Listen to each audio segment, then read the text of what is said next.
Have you ever felt your blood run cold, just from a voice that shouldn't exist? I was walking through a dim African night market, lanterns flickering in the smoky air, and the shadows stretched unnaturally long. I thought I was alone, until I felt it, a presence behind me, watching, waiting, and then, softly, just barely audible, someone whispered my name, but no one was there. That was the moment I realized some things in this world are not meant to be called out loud. The next day, I found myself drawn to a small antique shop tucked in a narrow alley. Dust covered every surface, tribal masks and broken dolls filling the shelves. And there she was, a porcelain doll, cracked yet unnervingly lifelike. And behind her, a shadow, a figure that shimmered like smoke, staring at me with hollow eyes. The shopkeeper's words echoed faintly.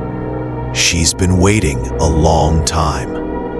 I shouldn't have taken her, but some urges are impossible to resist.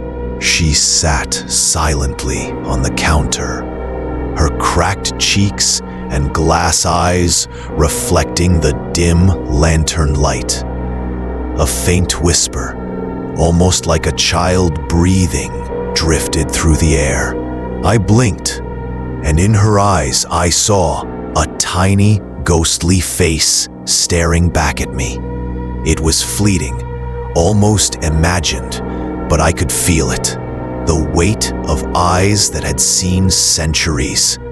That's when the doll became more than just an object. She became a presence, a watcher. I carried her home through the empty African streets, the moonlight casting long shadows across the walls. Every step felt heavier, as if someone or something followed silently behind me. In the rearview mirror of my car, I saw a pale face pressing against the glass. But when I looked again, nothing was there. I tried to tell myself it was imagination, yet my heart knew the truth. She wasn't coming alone. Night fell, and the room seemed to inhale around me. The doll sat on the shelf, silent, unmoving. But silence has a presence of its own. Shadows stretched unnaturally, dancing along the walls. Above the shelf, almost imperceptible, crouched a small figure, a ghostly child staring directly at me. I told myself it was just a trick of the lantern light, but deep in my bones, I knew she was awake, and she was watching. At 2 a.m., I heard it, soft, deliberate, a voice that crawled along the edge of consciousness. My name, not loud, not harsh, but spoken with a sweet malice that made my skin crawl. I froze, pretending to sleep, afraid to move. The shadows grew darker, thicker, pressing into the corners of the room.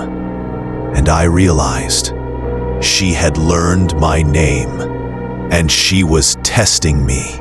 The whispers didn't stop. They grew confident, insistent, echoing through the walls. "Come," they seemed to say. And then the doll moved. Not like a toy falling over, but like something alive, guided by unseen hands. Behind her, the ghostly figure of a woman leaned close, mouth open as if teaching her how to speak. My room was no longer mine. It had become a stage, and I was the only audience. And then the footsteps began. Tiny, deliberate, appearing on the dusty clay floor. They moved closer, echoing in the stillness. I tried to tell myself it was the house settling, the wind, anything but what I knew. A small figure crouched in the corner, grinning faintly, watching. Each step was a drumbeat of fear, a rhythm I could not escape. One night, I awoke to find her on the floor, sitting perfectly upright, head tilted unnaturally. And behind her, the ghost towered, bending in ways that defied reality. My heart raced as I realized this was no ordinary doll, and these were no ordinary spirits. They were waiting, patient and ancient, and I had walked straight into their game. I tried to ignore it. I read books, kept my eyes down, pretended the whispers didn't exist. But shadows moved independently, stretching across walls in impossible angles. I felt watched, judged, haunted. Every time I thought I was alone, a pale face would appear behind the pages, smiling faintly, reminding me that silence had long since left this house. In desperation, I locked her in a wooden box, carved with African symbols for protection. I taped it shut, shoved it into the cabinet, but the weight of unseen eyes never left me. From the shadows, a child's ghost crouched, watching, waiting, as if saying, "You can hide her, but you cannot hide from me." That night, sleep came, but it was shallow, filled with dreams of footsteps and whispers. For a few days, the house seemed quiet. Too quiet. The kind of silence that presses against your eardrums and makes your skin crawl. Yet, in every doorway, in every mirror, there was the faint trace of her. The ghostly outline, always watching. Calm, patient, waiting for the right moment to remind me that the terror was far from over. Then, one evening, I heard it again. My name, clear, deliberate, coming from the kitchen. I froze. I knew I had locked the doll away, yet the voice was real. A small figure, translucent and pale, leaned from the shadows, grinning faintly. She was no longer just a doll. She was the echo of something old, hungry, and impossibly patient. I walked down the long hallway, each step careful, measured. But the shadows moved faster than I could. On the ceiling, a woman crawled, bending impossibly, limbs stretching like smoke. I tried to run, but the air felt thick, sticky, pulling me back. And the doll, her eyes glowed faintly at the end, watching me as if amused. This house had become a trap, and I was the prey. I forced myself to check the box. Slowly, hands trembling, I opened it. Nothing. Empty. Relief washed over me. until I saw her face, inches behind mine, translucent, smiling, eyes glinting with mischief. The box hadn't contained her. She had been here all along, laughing softly, whispering that this game was just beginning.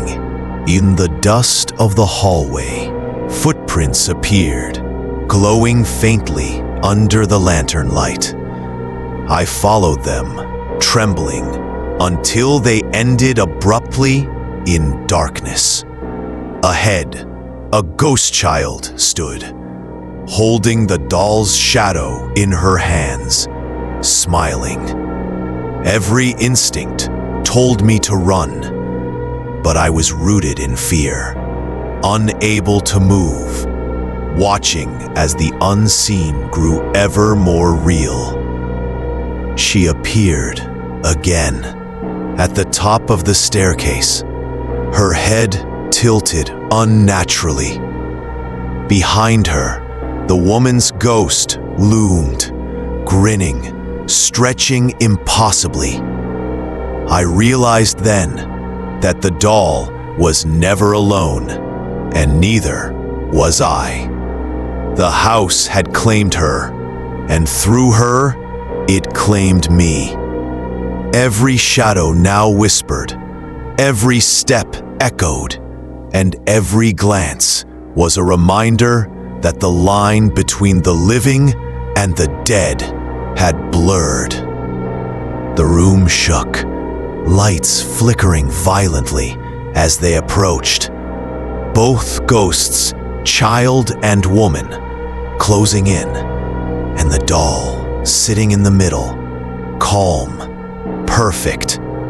I screamed, but the sound was swallowed by the darkness. It was no longer a game. It was a reckoning. And I was at the mercy of things I couldn't understand. Things that had been waiting centuries for someone foolish enough to notice. Thank you. Desperate, I examined the doll, the carvings on her wooden body, symbols of rituals long forgotten. The ghost leaned closer, guiding my hands. Pages of old journals flipped open by themselves, revealing names, chants, warnings. I understood, finally. She had never been just a toy. She was a vessel, and the voices, the footsteps, the shadows, they were only the beginning of what she could do. And now, even as I speak to you, I feel her watching. The doll sits at the doorway, lifeless yet alive. And behind her, the ghost woman smiles faintly. She is patient, she is eternal, and she is still here. Some things are never meant to be found, and some names, once spoken, can never be forgotten. I warn you, if you ever hear a soft whisper calling your name in the dark, don't answer. If this tale sent shivers down your spine, and you feel the darkness creeping just a little closer, join our tribe. Hit subscribe, and in the comments, write Midnight Call, so I know you're walking with me through the shadows. Every whisper you hear, every shadow you see, we'll face them together. Don't let the silence take you alone.